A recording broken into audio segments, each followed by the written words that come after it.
D'ailleurs, c'est plus la hiérarchie. Les membres sont entrés les 4 grandes économies émergentes, la Chine, l'Inde, le Brésil et la Russie, ce qui fait qu'effectivement aujourd'hui, les 10 plus grands pays qui regroupent à eux seuls quelques 60% du total, sont les 10 que l'on attend. Alors l'ordre, on peut discuter, est-ce que la France doit être devant l'Angleterre ou derrière, est-ce que la Russie doit être devant ou derrière le Brésil, mais à l'arrivée, c'est ce que l'on attend. Et donc de ce point de vue-là, des progrès très considérables ont été faits dans cette représentation. Sauf que, il y a plein de choses derrière, je ne vais pas vous ennuyer là-dessus, j'ai besoin de continuer, mais je veux juste l'illustrer d'un fait. Il ne suffit pas de changer les pourcentages de voix. Il faut aussi, vous savez ce que c'est, vous avez tous, ceux qui ici ont déjà eu des carrières professionnelles, les enseignants dans les conseils d'université, les étudiants dans des associations étudiantes. Vous savez bien que ce que l'on pèse comme voix, c'est une chose, mais quand on est autour d'une table, c'est aussi le nombre de gens qui parlent.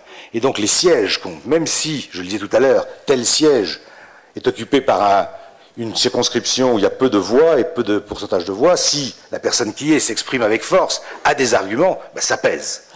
Et donc, quels sont les 24 sièges au-delà des pourcentages de voix? Là, le débat est très aigu aujourd'hui, où les émergents voudraient que les Européens diminuent. C'est vrai qu'avoir, selon la façon dont on compte, 8 ou 9 Européens au Conseil, c'est trop.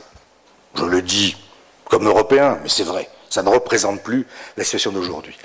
Donc le problème, c'est pas seulement de lâcher des pourcentages de voix, c'est de lâcher des sièges. Alors là, c'est une autre affaire, et ça pourrait bien tout faire capoter. Et c'est pour ça que je vous ai dit tout à l'heure, je ne suis pas sûr que fin 2012, la réforme soit mise en œuvre, parce qu'elle comprend non seulement du glissement dans les voix, dans la prise de décision, mais elle comprend des glissements de sièges. Il faut que les Européens lâchent 2 sièges, et ma foi, ils n'ont pas l'air d'être tout à fait d'accord pour le faire, avec des tas d'arguments dans lesquels je n'entre pas. Tout ça, c'est au cœur de nos histoires de gouvernance. Après, quand les structures existent, la prise de décision dépend des arguments qui sont avancés, mais aussi de la présence, de la pression qu'exercent ceux qui sont là. Et donc, il est légitime que les économies émergentes revendiquent et obtiennent cette meilleure représentation. Est-ce que ça suffit? Non, ça ne suffit pas. Ça ne suffit pas parce que, je vous ai dit quelques mots jusqu'à maintenant, des institutions officielles, prenant l'exemple du FMI et de la Banque mondiale. Mais il s'est passé un phénomène beaucoup plus important à partir du début de la crise. D'abord, il s'est passé 2 choses, à vrai dire. La première, c'est la tentative, je ne dirais pas avortée parce qu'elle est réelle,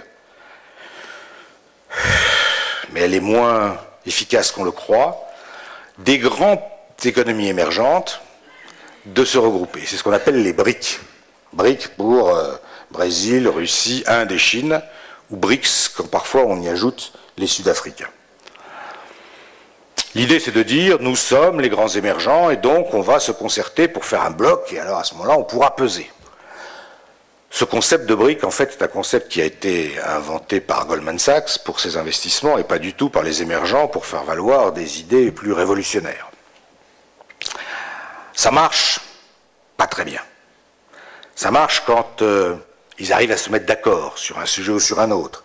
Et à ce moment-là, en effet, quand l'ensemble du fond des BRIC arrive en disant la même chose, ça pèse. Mais ils arrivent rarement à se mettre d'accord. Pourquoi ? Parce que ce sont des économies qui ont des conflits d'intérêts très importants. L'intérêt de l'Inde n'est pas celui de la Chine, n'est pas celui du Brésil, n'est pas celui de la Russie. Et donc il y a quelques sujets sur lesquels les BRIC arrivent à se mettre d'accord. Mais sur la plupart des sujets, en fait, ils ont des intérêts divergents. Et la conséquence, c'est que finalement, je reprends ce concept donc de Goldman Sachs, mais il est utilisé par tout le monde, finalement les BRIC pèsent moins que l'on croit. Ça s'est vu de façon évidente à l'occasion de nominations, où tout le monde est à peu près d'accord pour mettre en place quelqu'un pour tel ou tel poste qui vienne d'une économie émergente. Mais justement, les Brésiliens ne voulaient pas que ce soit un Indien, les Chinois ne voulaient pas que ce soit un Russe, et total, c'est resté un Européen ou un Américain. Et donc, cette tentative de créer une force émergente dans la gouvernance mondiale. Je ne dirais encore une fois pas qu'elle est totalement sans effet, non, ça serait exagéré. Il y a des points sur lesquels il n'y a pas de conflit d'intérêts, donc ils arrivent à se mettre d'accord. Globalement, ça n'est pas tellement le cas. Et ça s'exerce où? Ça s'exerce dans les conseils d'administration, comme celui que je vous parlais tout à l'heure du FMI, mais ça s'exerce surtout dans ce qui a été la grande révélation de la crise,